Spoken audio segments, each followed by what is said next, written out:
हर हर महादेव। भोलेनाथ की पावन कृपा से आप सभी का स्वागत है शिव पुराण के इस दिव्य अद्भुत श्रवण में। आज मैं लेकर आई हूँ शतरुद्र संहिता के अध्याय 21 से लेकर 30 तक की कथा, जहाँ प्रकट होती है महादेव की अपार महिमा और अटल सत्य। ये अध्याय केवल कथाएं नहीं हैं, बल्कि भक्ति की वह गंगा है जिनमें स्नान करने से आत्मा शुद्ध होती है, मन शांत होता है और जीवन दिव्य बन जाता है।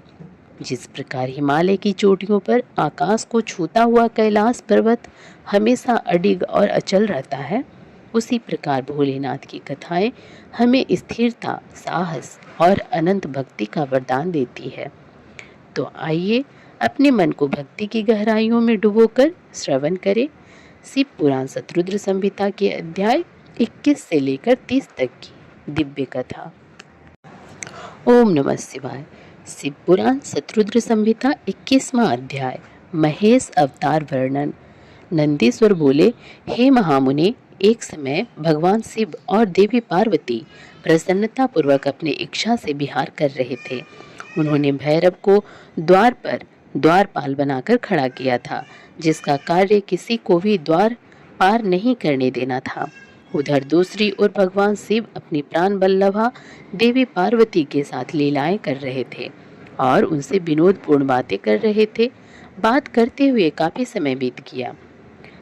तभी देवी पार्वती की कुछ सखियां जो राजमहल में ही थी वहां उनके कक्ष में आ गई। तब वे भी महादेव जी के पास बैठकर उनसे लीलाओं के वर्णन को सुनने लगी। काफी देर तक उन सखियों से भगवान शिव की बातें करते देख देवी पार्वती को क्रोध आ गया। वे गुस्से से महल के बाहर जाने लगी। द्वार पर खड़े द्वारपाल भैरव ने देवी पार्वती को देखा तो उसके मन में विकार आ गया। वह उन्हें साधारण स्त्री समझकर घूरने लगा। देवी पार्वती ने भैरव के मन की बात पहचानते हुए उसे शाप दे दिया। भैरव, तू पृथ्वी पर जाकर एक साधारण मनुष्य की भांति जीवन जिएगा और अपनी करनी का फल भोगेगा। जब देवी पार्वती इस प्रकार भैरव को श्राप दे रही थी तो भगवान शिव भी वहां आ पहुंचे। श्राप से दुखी होकर भैरव ने देवी के चरणों में गिरकर उनसे क्षमा याचना की। तब त्रिलोकीनाथ भक्तवत्सल देवादिदेव भगवान शिव ने भैरव को आश्वासन दिया। भैरव बोले कि हे प्रभु, देवी के श्राप के प्रकोप से मुझे बचाइए। तब शिव जी भैरव को सांत्वना देने लगे और बोले, देवी पार्वती का श्राप मिथ्या तो नहीं हो सकता, परंतु भैरव, हम अपने परम भक्त को ऐसे भी नहीं छोड़ सकते। तुम चिंता मत करो। भैरव को आश्वासन देकर शिव जी देवी पार्वती को साथ लेकर चले गए। श्राप के अनुसार भैरव जी शीघ्र ही वेताल के रूप में पृथ्वी लोक पर विचरने लगे। तब अपने भक्त का उद्धार करने के लिए भगवान शिव ने पृथ्वी पर अवतार लिया और वे महेश के रूप में और देवी पार्वती शारदा के नाम से पृथ्वी लोक पर लीलाएं करने लगे। शतरुद्र संहिता 22वां अध्याय। वृषभाव अवतार वर्णन। नंदीश्वर बोले, हे ब्रह्मपुत्र संत कुमार जी, एक बार देवताओं और दैत्यों ने मिलकर बहुमूल्य रत्नों और खजानों को हासिल करने के लिए समुद्र मंथन करने का निश्चय किया, परंतु वह मंथन किस प्रकार किया जाए यही सब सोच रहे थे। तभी आकाशवाणी हुई। आकाशवाणी ने कहा, हे कल्याणकारी देवताओं, तुम्हारा कार्य अवश्य ही सिद्ध होगा। तुम मद्रांचल पर्वत को मथानी और नागराज वासुकी को रस्सी बनाकर क्षीर सागर का मंथन करो। आकाशवाणी सुनकर देवता और दानव उत्साहित होकर मद्रांचल पर्वत को उखाड़ने लगे। अपने इस कार्य में वे सफल भी हो गए, परंतु जब वे मद्रांचल को मथानी बनाने के लिए क्षीर सागर में डालने लगे तो अत्यंत भारी होने के कारण वह उनके ऊपर गिर पड़ा। अनेक देवता और दानव उसमें दब गए। भयभीत होकर सब भगवान शिव की आराधना करने लगे। भगवान शिव अपने भक्तों पर सदा अपनी कृपा रखते हैं। उन्होंने देवताओं दानवों को बल प्रदान किया। सबने मिलकर मद्रांचल पर्वत को क्षीर सागर के जल में डाल दिया। फिर नागराज वासुकी को रस्सी बनाकर समुद्र मंथन करना आरंभ किया। समुद्र मंथन के फलस्वरूप धन्वंतरी वैद्य चंद्रमा, पारिजात, कल्पवृक्ष, उच्च श्रवा घोड़ा, एरावत हाथी, मदिरा, हरि का धनुष, शंख, कामधेनु, कौस्तुभ मणि, अमृत तथा कालकूट 20 आदि वस्तुएं निकली। साथ ही परम सुंदर मनोहर रूप एवं धन वैभव की स्वामिनी देवी लक्ष्मी भी निकली। भगवान श्री हरि विष्णु ने देवी लक्ष्मी, शंख, कौस्तुभ मणि तथा गदा को ग्रहण किया। सूर्य देव ने उच्चैश्रवा नामक घोड़े को लिया। इंद्रदेव ने पारिजात, कल्पवृक्ष और एरावत हाथी से देवलोक की शोभा बढ़ाई।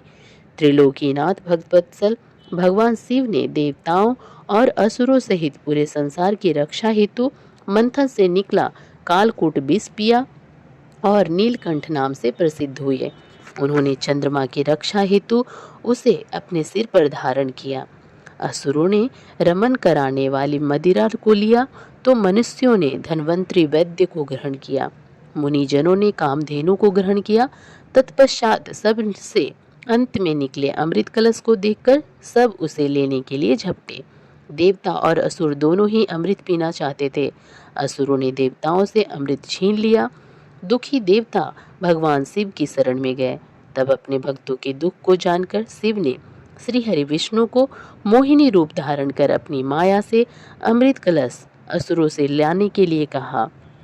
विष्णु जी की माया से मोहित होकर दैत्यों ने उन्हें अमृत कलश दे दिया।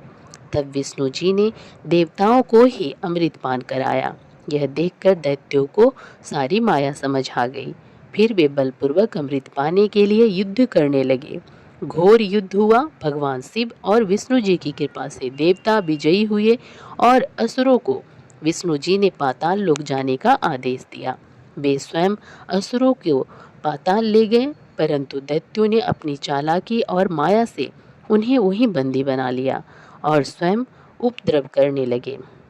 जब देवताओं को असुरों ने प्रताड़ित करना आरंभ कर दिया, तब वे परेशान होकर ब्रह्मा जी के पास पहुंचे और उन्हें अपनी व्यथा कथा सुनाई। फिर ब्रह्मा जी देवराज इंद्र सहित अन्य देवताओं को अपने साथ लेकर त्रिलोकीनाथ देवादिदेव भगवान शिव के पास पहुंचे। वहां पहुंचकर उन्होंने शिव जी को प्रणाम किया और स्तुति आरंभ कर दी। तत्पश्चात देवगण ने शिव जी से कहा, हे भगवान, असुरों ने हमें परेशान कर रखा है। उन्होंने भगवान श्री हरि विष्णु को भी बंदी बनाकर पाताल में कैद कर लिया है।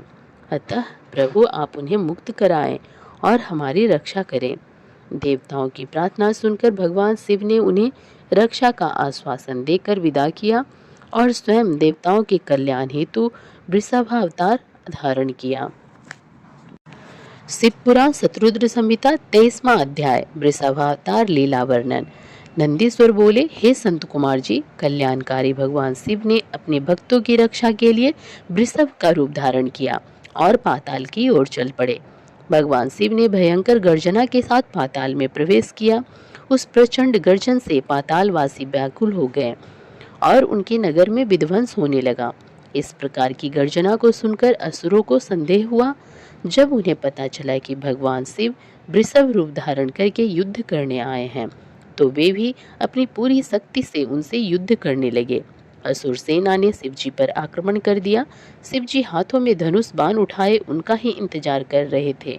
उन्होंने अपने बाणों की वर्षा आरंभ कर दी और अनेक दैत्यों को मार डाला। बैल का रूप धारण किए हुए कल्याणकारी शिवजी ने अपने सींगों व खुरों से भी अनेक दैत्यों को मृत्यु के घाट उतार दिया और बहुत से दैत्यों को घायल कर दिया। इस प्रकार काफी समय तक उनके मध्य भयानक युद्ध चलता रहा। उधर दूसरी ओर असुरों ने विष्णु जी को भी अपनी माया से मोहित करके उन्हें अपने साथ मिला लिया था। वे असुर के साथ रहकर उनकी प्रवृत्ति को ग्रहण करने लगे थे। उन पर संकट देखकर उनकी रक्षा के लिए वे भी युद्ध करने आए थे। उन्होंने वृषभ रूप धारण किए अपने आराध्य शिव जी को नहीं पहचाना और उनसे युद्ध करने लगे। भगवान श्री हरि विष्णु ने वृषभ रूपी शिव जी पर अनेक शस्त्रों का प्रयोग किया, परंतु शिव जी ने सबको काट डाला। फिर शिव जी ने माया के बंधन से विष्णु जी को आजाद किया, तो वे तुरंत शिव जी को पहचान गए और उनसे क्षमा याचना करने लगे। विष्णु जी बोले, हे देवादिदेव, मैं मूर्ख हूँ जो अपने आराध्य स्वामी को नहीं पहचान सका।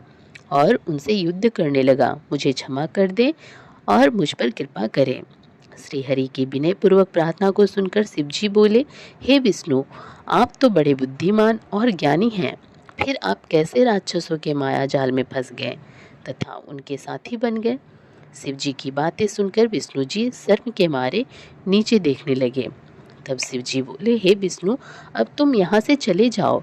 यह कहकर शिवजी ने उनका सुदर्शन चक्र ले लिया और उनके स्थान पर तेज सूर्य नामक दूसरा सुदर्शन चक्र उन्हें दिया। तत्पश्चात विष्णु जी स्वर्ग को चले गए। उनका मोह दूर हो गया। शिवजी भी दैत्यों को उनकी करनी का फल देकर वहां से अंतर्ध्यान हो गए। शिव पुराण शत्रुद्र संहिता 24वां अध्याय, पिप्लाद चरित्र। नंदीश्वर बोले, हे महामुने, एक बार देवताओं और असुर राज वृत्रासुर से बड़ा में भयानक युद्ध हुआ। वृत्रासुर ने सभी देवताओं को युद्ध में हरा दिया। तब सब देवता अपने प्राणों की रक्षा हेतु ब्रह्मा जी की शरण में गए। ब्रह्मा जी के पास पहुंचकर देवताओं ने उन्हें अपनी सारी परेशानियां बताईं और उनसे अपनी प्राण रक्षा की प्रार्थना की। ब्रह्मा जी ने कुछ देर तक विचार किया और फिर देवताओं से कहा, हे देवताओं, महर्षि दधीचि ने भगवान शिव की घोर तपस्या करके उनसे वर मांगा है कि उसकी हड्डियां ब्रज सी कठोर हो जाएं। इसलिए तुम महर्षि दधीचि से उनकी अस्थियों को मांग लो। उनकी हड्डियों से ब्रज का निर्माण करके ही वृत्रासुर का संहार किया जा सकता है। ब्रह्मा जी के वचन सुनकर देवराज इंद्र, देवगुरु बृहस्पति और अन्य देवताओं को साथ लेकर महर्षि दधीचि के आश्रम में गए। वहां पहुंचकर उन्होंने महर्षि को हाथ जोड़कर प्रणाम किया। देवताओं को अचानक इस प्रकार आया देखकर दधीचि ने उनके आने का कारण पूछा। तब देवराज इंद्र ने उनसे कहा, हे महर्षि, आप परम शिव भक्त हैं और शिव जी से मिले वरदान के कारण आपकी हड्डियां ब्रज के समान हैं। मुने, हमें अपनी अस्थियां दान करके हमारी रक्षा करें, क्योंकि वृत्रासुर का वध तभी संभव हो सकेगा। महर्षि दधीचि ने मन ही मन सोचा कि परोपकार से बढ़कर कोई दूसरा कार्य नहीं है। तब देवताओं का कार्य सिद्ध करने हेतु उन्होंने भगवान शिव का स्मरण करते हुए अपने शरीर को त्याग दिया। देवता उन पर पुष्प वर्षा करने लगे। जब इंद्र को ज्ञात हुआ कि महर्षि ने अपने प्राणों को त्याग दिया है, तो उन्होंने कामधेनु द्वारा महर्षि दधीचि की सब अस्थियां निकाल लीं और वे अस्थियां त्वष्टा को देकर उससे ब्रजे का निर्माण कराने के लिए कहा। देवराज इंद्र की आज्ञा से त्वष्टा देवताओं के शिल्पी विश्वकर्मा के पास गए और उनसे अस्थियों का सुदृढ़ ब्रज बनाने के लिए कहा। विश्वकर्मा ने दधीचि की अस्थियों से ब्रज का निर्माण किया। इस प्रकार महर्षि दधीचि की अस्थियों से निर्मित ब्रज को पाकर देवराज इंद्र बहुत प्रसन्न हुए और असुरराज वृत्रासुर का वध करने के लिए चल दिए। उन्होंने युद्ध भूमि में जाकर वृत्रासुर को ललकारा और अपने ब्रज से उस पर कठोर प्रहार कर उसे किसी पर्वत की भांति खंड खंड कर डाला। वृत्रासुर के मरते ही देवताओं की प्रसन्नता की कोई सीमा न रही। वे उत्सव करने लगे, चारों ओर मंगल गान होने लगे तथा देवता इंद्र की स्तुति करने लगे। उधर दूसरी ओर जब महर्षि दधीचि की पत्नी सुवर्चा घर के सारे काम पूरे करके बाहर आई तो अपने पति को न देखकर सशंकित हो उठी। देवता भी वहां नहीं थे। उसे निश्चय हो गया कि उसके पति के साथ देवताओं ने छल किया है। सुवर्चा ने देवताओं को कोसते हुए पशु बनने का श्राप दे दिया। अपने मृत पति के पास जाने हेतु सुवर्चा ने जब चिता में प्रवेश चाहा तभी आकाशवाणी हुई, हे प्राज्ञ, तुम ऐसा मत करो, क्योंकि तुम्हारे उदर में महर्षि का तेज विद्यमान है। शास्त्र कहते हैं कि गर्भवती स्त्री को सती नहीं होना चाहिए। आकाशवाणी सुनकर सुवर्चा आश्चर्यचकित हो गई। उसने वही पड़ा हुआ एक पत्थर उठा लिया जिससे अपना गर्भ विदीर्ण कर दिया। उसके गर्भ से एक महादिव्य शरीर वाला परम कांतिवान बालक उत्पन्न हुआ। वह भगवान शिव का ही रूप था। अपने पुत्र को पाकर देवी सुवर्चा बहुत प्रसन्न हुई, परंतु अगले ही पल उन्हें अपने पति का वियोग सताने लगा। सुवर्चा ने अपने पुत्र को चूमा और अगले ही पल उसे पिप्पल वृक्ष के मूल में लिटा दिया और बोली, हे पुत्र, तुम इसी वृक्ष के पास निवास करो और सभी मनुष्यों के साथ प्रेम का व्यवहार करो। यह कहकर सुवर्चा समाधि लेकर अपने पति के पास चली गई। देवी सुवर्चा समाधि लेकर शिवलोक पहुंची और अपने पति के साथ आनंद पूर्वक निवास करने लगी। उधर दधीची मुनि के पुत्र को भगवान शिव का अवतार जानकर ब्रह्मा जी, श्री हरि विष्णु, इंद्र आदि सब देवता वहां आए और उस बालक को वहां पाकर बहुत प्रसन्न हुए। ब्रह्मा जी ने उसके जात संस्कार विधि पूर्वक संपन्न करके उस बालक का नाम पिप्पलाद रखा। उस समय देवताओं ने बहुत उत्सव किया, फिर अपने लोक को चले गए। पिप्पलाद बहुत समय तक उसी वृक्ष के मूल में तपस्या करते रहे और मनुष्यों के हित के लिए कार्य करते रहे। शिव पुराण शतरुद्र संहिता 25वां अध्याय। पिप्पलाद महादेव लीला। नंदीश्वर बोले, हे संत कुमार जी, एक दिन दधीची पुत्र ऋषि पिप्पलाद पुष्पभद्र नामक नदी में स्नान कर रहे थे। तभी उनकी दृष्टि एक सुंदर मनोहर युवती पर पड़ी। वह युवती भगवान शिव का ही अंश थी। उसे देखकर मुनि पिप्पलाद मोहित हो गए और उसे प्राप्त करने की इच्छा करने लगे। उन्हें ज्ञात हुआ कि वह परम सुंदरी राजा अनरण्य की पुत्री है। यह जानकर मुनि पिप्पलाद राजा अनरण्य के घर पधारे और उनसे उनकी पुत्री का हाथ मांगा। ऋषि की बातें सुनकर राजा सोच में डूब गए कि मैं अपनी प्रिय पुत्री, जो कि सदैव राजसी ठाट बाट से रही है, को कैसे एक योगी के साथ ब्याह दूं, जिसके ना कोई रहने का ठिकाना है, न खाने पीने का। इस प्रकार राजा अनरण्य को सोच में डूबा देखकर ऋषि पिप्पलाद को क्रोध आ गया और वे राजा से बोले, हे राजन, तुम मुझे अपनी कन्या खुशी से सौंप दो, अन्यथा मैं तुम्हें तुम्हारे राज्य सहित भस्म कर दूंगा। मुनि की बातें सुनकर राजा अनरण्य भयभीत हो गए। उन्होंने अपने राज्य और प्रजा की रक्षा हेतु अपनी पुत्री पद्मा का विवाह सहर्ष मुनि पिप्पलाद से कर दिया। प्रसन्न होकर मुनि पिप्पलाद अपनी पत्नी को साथ लेकर आश्रम पहुँचे और आनंद पूर्वक वहाँ रहने लगे। ऋषि पत्नी पद्मा ने अपने पति की बहुत सेवा की। वह हमेशा मन, वचन और कर्म से अपने पति की सेवा शुश्रूषा में लगी रहती थी। उससे ऋषि को 10 महात्मा और तपस्वी पुत्रों की प्राप्ति हुई। मुनि पिप्पलाद ने अनेक लीलाएं की। उन्होंने संसार में किसी से भी निवारण न होने वाली शनिश्चर की पीड़ा को हरने का प्रयत्न किया। ऋषि ने अपने अनुयायी शिष्यों को यह वरदान दिया कि जन्म से लेकर 16 वर्ष तक की आयु वाले शिव भक्त मनुष्यों को शनि की पीड़ा नहीं हो सकती।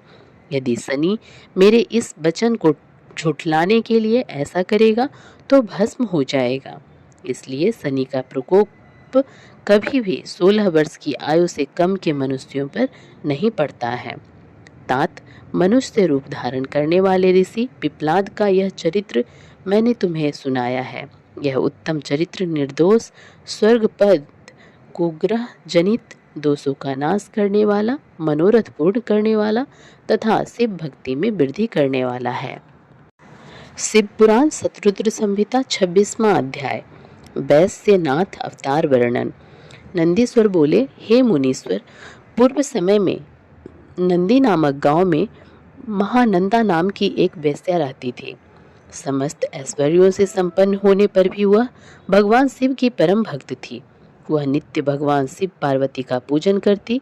महानंदा शिव भक्ति रस में इतना डूब जाती कि घंटों घंटों तक भक्ति भाव में उनके भजनों को गाती रहती। इस भक्ति भाव में जब वह भजन गाती तो उसका मुर्गा और बंदर भी नाच नाच कर साथ देते। एक दिन भगवान शिव ने महानंदा की परीक्षा लेने के लिए एक वैश्य का रूप धारण किया और उसके दरवाजे पर पहुंच गए। उनके हाथों में एक सुंदर रत्न जड़ित कंकण था। उस वैश्य का कंकण महानंदा को भा गया। वह उसे पाना चाहती थी। वैश्य रूपी भगवान शिव ने उसके मन की बात जान ली और बोले, हे देवी, यदि आपको यह कंकण पसंद है तो इसका मूल्य चुकाकर इसे आप रख लें। उस वैश्य की बात सुनकर महानंदा ने विनम्रता से मुस्कुराते हुए कहा, मैं तो एक वैश्या हूँ। व्यभिचार ही मेरे कुल का धर्म है। इसके अतिरिक्त मेरे पास कुछ भी नहीं है। यदि आप मुझे यह कंकण देंगे तो मैं 3 दिन तक आपकी पत्नी बनकर आपके साथ निवास करूंगी। देवी महानंदा के प्रस्ताव को सुनकर वह बैस से तैयार हो गया और कहने लगा कि सूर्य और चंद्रमा इस बात के प्रमाण हैं। अब तुम मेरे हृदय पर हाथ रखकर 3 बार यह कहो कि तुम 3 दिन तक मेरे साथ मेरी पत्नी बनकर रहोगी। महानंदा ने वैश्य के कहे अनुसार वचनों को दोहरा दिया।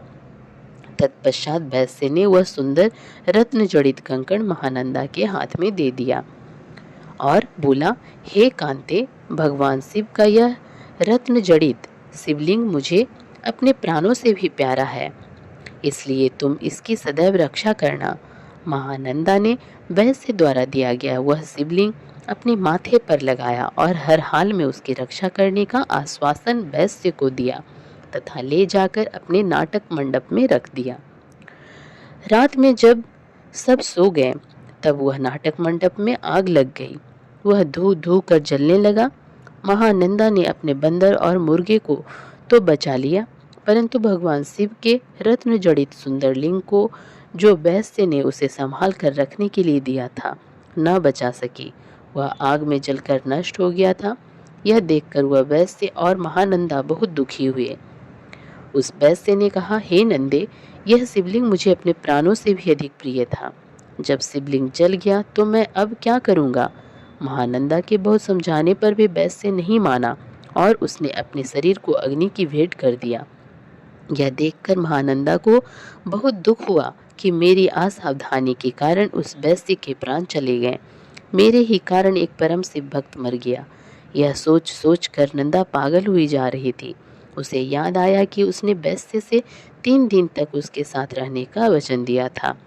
तब महानंदा ने अपना सारा धन, रत्न, आभूषण आदि सभी बहुमूल्य वस्तुएं आदि प्रसन्नता से ब्राह्मणों को दान कर दिए और स्वयं उस वैश्य की चिता अग्नि में कूदने लगी।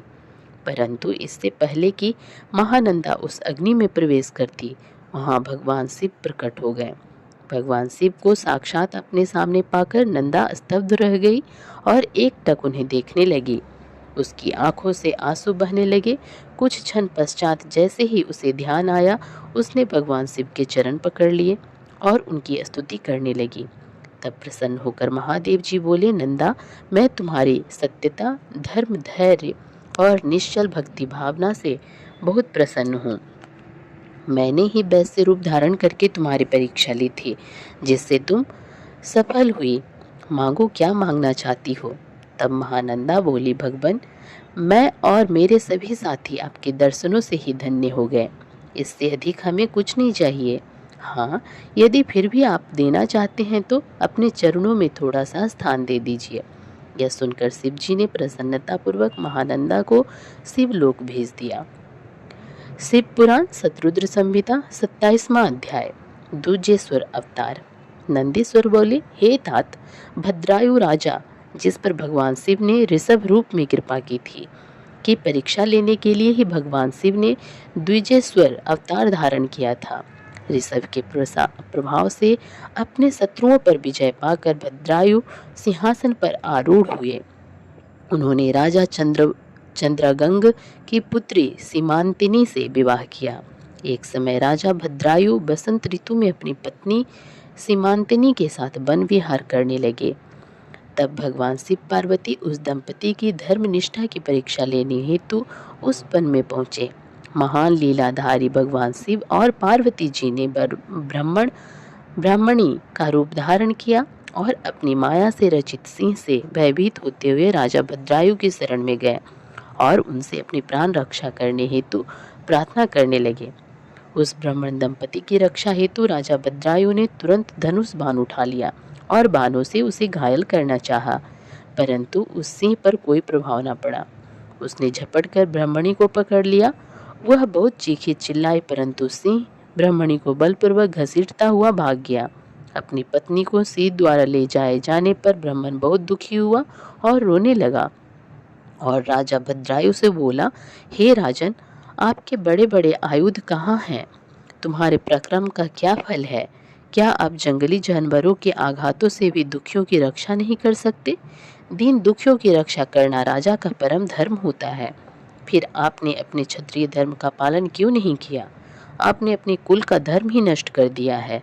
जो दुखी और शरणागतों की रक्षा नहीं कर सकता, उसे जीने का कोई अधिकार नहीं है।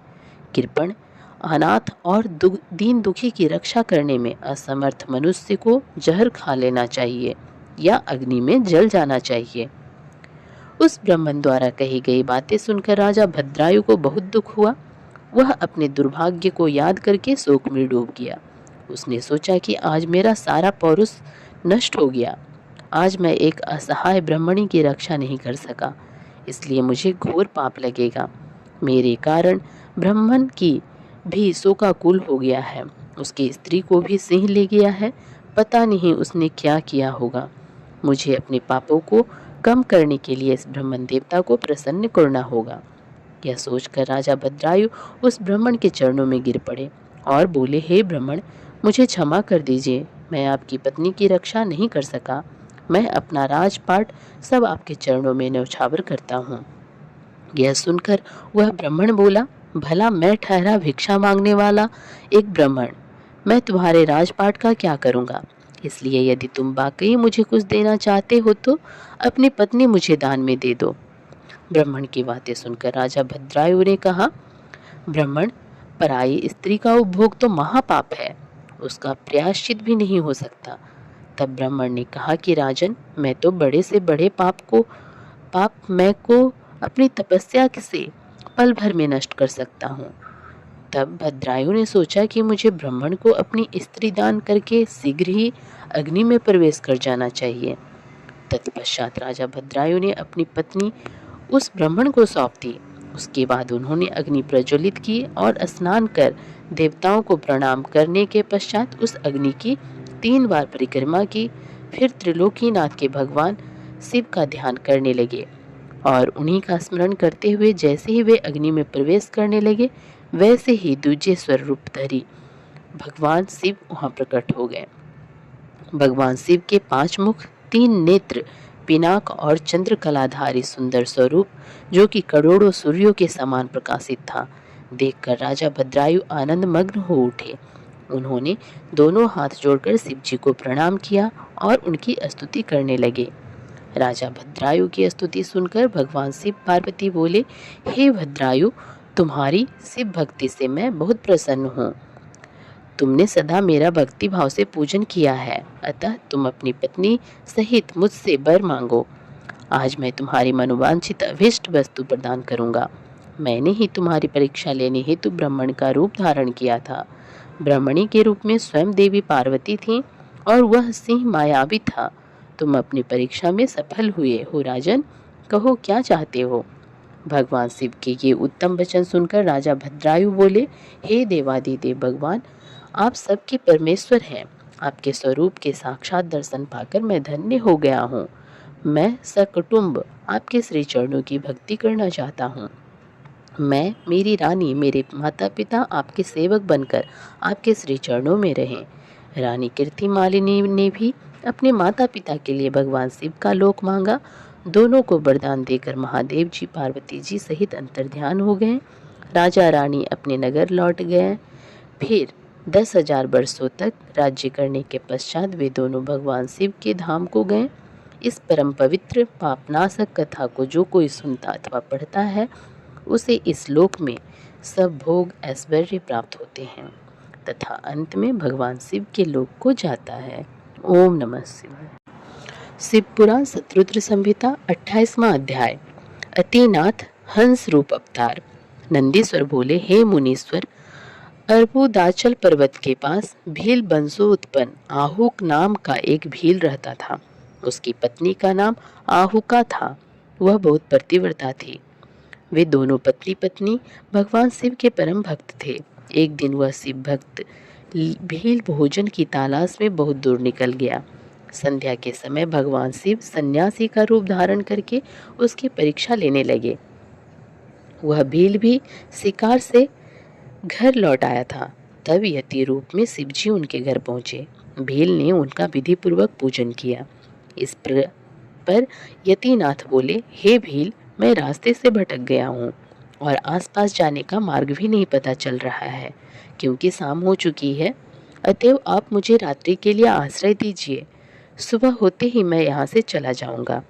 यतीनाथ के वचन सुनकर वह भील बोला, स्वामी, मेरे घर में तो बहुत थोड़ा सा स्थान है, आप यहाँ कैसे रह पाएंगे?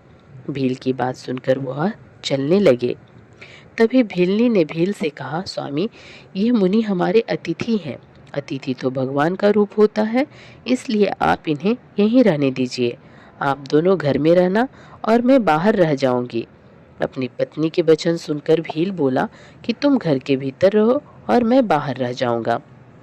यह कहकर वह भील घर से बाहर आ गया और बैठ गया। प्रातःकाल जब वह सन्यासी और भीलनी घर से बाहर निकले तो उन्हें पता चला कि भील को जंगली पशुओं ने खा लिया है। यह देखकर वे दोनों बहुत दुखी हुए। तब वह सन्यासी बोला कि मेरी वजह से तुम्हारे पति की मृत्यु हो गई है, हे देवी, मुझे क्षमा कर दीजिए।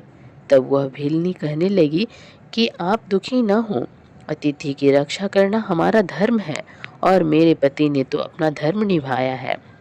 यह कहकर उस भीलनी ने चिता तैयार की और उसमें अग्नि प्रज्वलित कर सती होने लगी। उसी क्षण भगवान शिव वहां प्रकट हो गए और बोले, तुम धन्य हो, मैं तुम पर प्रसन्न हूँ। तुम अपनी इच्छा अनुसार वर मांगो, मैं तुम्हारी इच्छा अवश्य पूरी करूँगा। देवादिदेव महादेव जी को इस प्रकार सामने पाकर भीलनी बहुत प्रसन्न हुई और शिव जी की स्तुति करने लगी। बहुत कहने पर जब भीलनी ने कुछ नहीं मांगा तब भगवान शिव बोले, अगले जन्म में मैं हंस रूप में प्रकट होऊंगा। तुम विदर्भ नगर में भीमराज की पुत्री दमयंती के रूप में जन्म लोगी। उस समय यह भील निषाद देश का राजपुत्र होगा। उसके पिता वीरसेन होंगे और उस जन्म में उसका नाम नल होगा। तब हंस रूप में मैं तुम दोनों अर्थात नल दमयंती का मिलन कराऊंगा। उस समय तुम समस्त राजभोग भोगने के पश्चात मोक्ष को प्राप्त होगे। यह कहकर भगवान शिव वहीं लिंग रूप में स्थित हो गए। भील के धर्म के प्रति अचल रहने के कारण यह लिंग अचलेश नाम से जगत प्रसिद्ध हुआ। अगले जन्म में भील नल भीलनी दमयंती बने और भगवान यतीनाथ शिव ने हंस रूप में जन्म लिया और उनके पूर्व जन्म के पुण्य से प्रसन्न होकर उन्हें सुख प्रदान किया। शिव पुराण शतरुद्र संहिता 29वां अध्याय। श्री कृष्ण दर्शन अवतार। नंदीश्वर बोले, हे संत कुमार जी, इक्ष्वाकु वंश में श्राद्ध देव की 9वीं पीढ़ी में राजा नभग का जन्म हुआ और उनके पुत्र नाभाग हुए। नाभाग के पुत्र रूप में अम्बरीश का जन्म हुआ। वे परम विष्णु भक्त थे। अम्बरीश के पितामह नभग को स्वयं भगवान शिव ने ज्ञान दिया था। एक समय की बात है कि जब नभग गुरुकुल में शिक्षा ग्रहण करने गए हुए थे, उस समय उनके भाइयों ने राज्य का विभाजन कर लिया और नभग के भाग को भी हड़प कर अपने राज्य में मिला लिया। शिक्षा ग्रहण करने के पश्चात जब वे गुरुकुल से लौटे तो उन्होंने अपना भाग मांगा, परंतु उनके भाइयों ने कहा कि हमने तुम्हारा हिस्सा किया ही नहीं था। अब जो मांगना चाहते हो वह तुम पिताजी से मांगो। कुछ भी अपने भाइयों के स्वार्थी वचनों को सुनकर नभग को बहुत दुख हुआ। वे अपने पिता के पास गए और उन्हें सब कुछ बताया। पिता उन्हें धैर्य बांधते हुए बोले कि तुम्हारे भाइयों ने तुम्हारे साथ छल किया है। बेटा, तुम बुद्धिमान हो और अपनी जीविका का स्वयं प्रबंध कर सकते हो। इन दिनों ब्राह्मण अंगिरस एक बहुत बड़ा यज्ञ कर रहे हैं, परंतु छठे दिन उनके यज्ञ में अवश्य ही कोई भूल होगी और यज्ञ पूरा नहीं हो पाएगा। तुम महाविद्वान हो, वहां यज्ञ में जाकर तुम उन्हें उपदेश दो। विश्वदेव संबंधी सूक्तों को पढ़कर उनका यज्ञ पूरा हो जाएगा और वे ब्राह्मण स्वर्ग को चले जाएंगे। स्वर्ग जाते समय वे ब्राह्मण अपना बचा हुआ सारा धन तुम्हें दान दे जाएंगे, जिससे तुम्हें अपार धन की प्राप्ति होगी। अपने पिता की बताई बातों को मानकर वे तुरंत उस स्थान की ओर चल दिए जहां वह उत्तम यज्ञ हो रहा था। वहां पहुंचकर नभग ने उन सूक्तों का स्पष्ट उच्चारण किया। जब आंगिरस ब्राह्मण का यज्ञ पूर्ण हो गया, वहां उपस्थित सभी ब्राह्मण अपना सारा धन नभग को सौंप कर स्वर्ग चले गए। जैसे ही नभग उस धन को लेने लगे, वहां शिव जी कृष्ण दर्शन रूप में प्रकट होकर बोले, हे नभग, तुम ये धन नहीं ले सकते, क्योंकि यह धन मेरा है, इस पर मेरा अधिकार है। उत्तर देते हुए नभग बोले कि यह सारा धन ऋषि मुझे देकर गए हैं, इसलिए यह मेरा है। इस प्रकार उन दोनों में वाद विवाद आरंभ हो गया। तब कृष्ण दर्शन ने कहा कि हम दोनों आपके पिता मनु श्राद्ध देव के पास चलते हैं, वे जो निर्णय देंगे वह मुझे मान्य होगा। इस प्रकार नभग और श्री कृष्ण दर्शन मनु श्राद्ध देव के पास अपना विवाद सुलझाने के लिए पहुंचे। उनकी बातें सुनकर श्राद्ध देव ने अपने पुत्र नभग से कहा, हे पुत्र, इस यज्ञ की सभी वस्तुएं देवादिदेव भगवान शिव की है। यदि वे अपनी कृपा करें तो वह तुम पा सकते हो। तुम उनकी स्तुति करो, वे तुम्हारे अपराध को अवश्य ही क्षमा कर देंगे। भगवान शिव ही अखिलेश्वर और यज्ञ के अधिष्ठाता हैं। ब्रह्मा विष्णु सहित सभी देवता, सिद्ध और ऋषिगण उनकी आज्ञा से ही कार्य करते हैं। यह कहकर श्राद्ध देव ने अपने पुत्र को लौटा दिया। नभग पुनः यज्ञ भूमि पर पहुंचे और भगवान शिव की हाथ जोड़कर स्तुति करने लगे। उन्होंने क्षमा याचना की। उनकी प्रार्थना सुनकर ब्रह्मा, विष्णु व अन्य देवता भी वहां प्रकट हो गए और वे शिव रूपी कृष्ण दर्शन की स्तुति करने लगे। तब प्रसन्न होकर वे बोले, हे पुत्र नभग, तुम्हारे पिता के वचन बिल्कुल सत्य हैं। मैं ही यज्ञ का अधिष्ठाता हूँ और तुम्हारी उत्तम स्तुति से प्रसन्न हुआ हूँ। मैं तुम्हें सनातन ब्रह्म ज्ञान देता हूँ। तुम महाज्ञानी हो और सब अभिष्ट वस्तुओं को ग्रहण करो। यह कहकर भगवान शिव अंतर्ध्यान हो गए। सब देवता भी उनके गुणों का गान करते हुए अपने अपने धाम को चले गए। श्राद्ध देव भी नभग के साथ अपने घर चले गए। इस लोक में अनेक सुखों को भोग कर मृत्यु के उपरांत वे शिवलोक वासी हुए। इस प्रकार मैंने भगवान शिव के कृष्ण दर्शन नामक अवतार का वर्णन किया। इसे सुनने अथवा पढ़ने से सभी प्रकार के लौकिक और पारलौकिक मनोवांछित फलों की प्राप्ति होती है।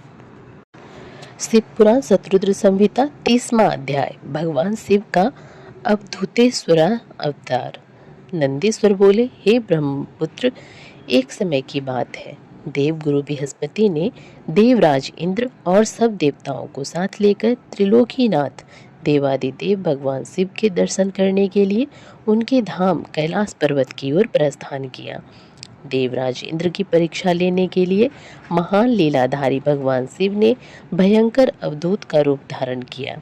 अग्नि के तेज से प्रज्वलित विशालकाय वे पुरुष बीच रास्ते में ही विराजमान हो गए। बृहस्पति जी के साथ इंद्र व अन्य देवता अद्भुत विशालकाय आकार वाले पुरुष को अपने मार्ग में बैठा देखकर आश्चर्यचकित हो गए। इंद्रदेव क्रोधित हो उठे। वे भी भगवान शिव को नहीं पहचान सके। वे पूछने लगे, तुम कौन हो? तुम्हारा क्या नाम है और तुम कहाँ से आ रहे हो? मुझे जल्दी से बताओ। भगवान शिव क्या अपने स्थान पर ही विराजमान है या फिर कहीं गए हुए हैं? मैं देवगुरु व अन्य देवताओं के साथ कल्याणकारी परमेश्वर के दर्शनों के लिए यहाँ आया हूँ। उनकी ऐसी बातों और प्रश्नों को सुनकर भी अवधूत रूप धारण किए शिव जी ने कोई उत्तर नहीं दिया। देवराज ने दोबारा पूछा। शिव जी फिर भी चुप रहे। देवराज इंद्र के बार बार पूछने पर भी महायोगी शिव जी कुछ नहीं बोले। तब देवराज अपने ऐश्वर्य के घमंड के कारण क्रोधित हो उठे और जोर से चिल्लाते हुए बोले, ओ मूर्ख, मेरे बार बार पूछने पर भी तू कोई उत्तर क्यों नहीं देता है? अब मैं तुम्हारी ऐसी करनी का फल तो देता हूँ और तुझ पर अपने वज्र का प्रहार करता हूँ। देखता हूँ तुझे मुझसे आज कौन बचाता है। यह कहकर देवराज इंद्र ने अपने हाथ में ब्रज उठा लिया और शिव जी पर प्रहार करने लगे, लेकिन भगवान शिव ने इंद्र को वहीं जड़ कर दिया। उनका हाथ अपने स्थान से हिल ना सका। अब तो इंद्र क्रोध में अपना आपा खो बैठे। यह दृश्य देखकर देवगुरु बृहस्पति भगवान शिव को तुरंत पहचान गए। उन्होंने जान लिया कि देवराज को इस प्रकार उनके स्थान पर जड़ करने वाले स्वयं देवादिदेव महादेव जी हैं। वे हाथ जोड़कर भगवान शिव की स्तुति करने लगे। फिर उन्होंने शिव जी से देवराज इंद्र के अपराध को क्षमा करने की प्रार्थना की। बृहस्पति जी बोले, भगवान, अपने नेत्र से निकली हुई ज्वाला से इंद्र की रक्षा करो उसे जीवन दान दो। तब भगवान शिव बोले, क्रोध में निकली इस ज्वाला को मैं वापस नहीं ले सकता। शिव जी के इन वचनों को सुनकर बृहस्पति जी बोले कि आप इस ज्वाला को कहीं और स्थापित कर दीजिए। यह सुनकर शिव जी मुस्कुराए और बोले, हे देवगुरु, इंद्र की जीवन रक्षा करने के कारण आप जगत में जीव नाम से भी प्रसिद्ध होंगे। यह कहकर उन्होंने अपने नेत्र से निकली ज्वाला को हाथ में लेकर समुद्र में फेंक दिया। समुद्र में गिरते ही वह ज्वाला एक बालक के रूप में प्रकट हो गई। वह बालक सिंधु पुत्र जलंधर के नाम से विख्यात हुआ। भगवान शिव ने ही देवताओं के आग्रह पर उसका वध किया था। अवधूत रूप में ऐसी लीला करके शिव जी वहाँ से अंतर्ध्यान हो गए और देवराज इंद्र, बृहस्पति जी व अन्य देवताओं के साथ प्रसन्नतापूर्वक घर को लौट आए। भक्तों, आपने सुनी शतरुद्र संहिता के अध्याय 21 से लेकर 30 तक की पावन कथा। यह कथा जीवन में धर्म, भक्ति और सत्य का मार्ग दिखाती है।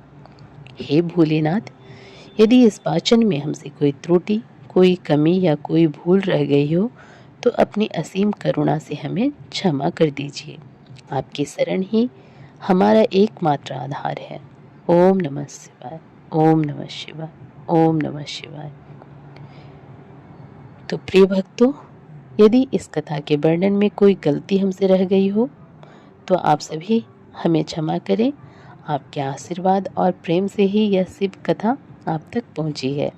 अगले अध्यायों में पुनः मिलती हूँ शिव पुराण की और भी अद्भुत कथाओं के साथ। तब तक बने रहिए, भक्ति भाव में डूबे रहिए। हर हर महादेव। ओम नमः शिवाय।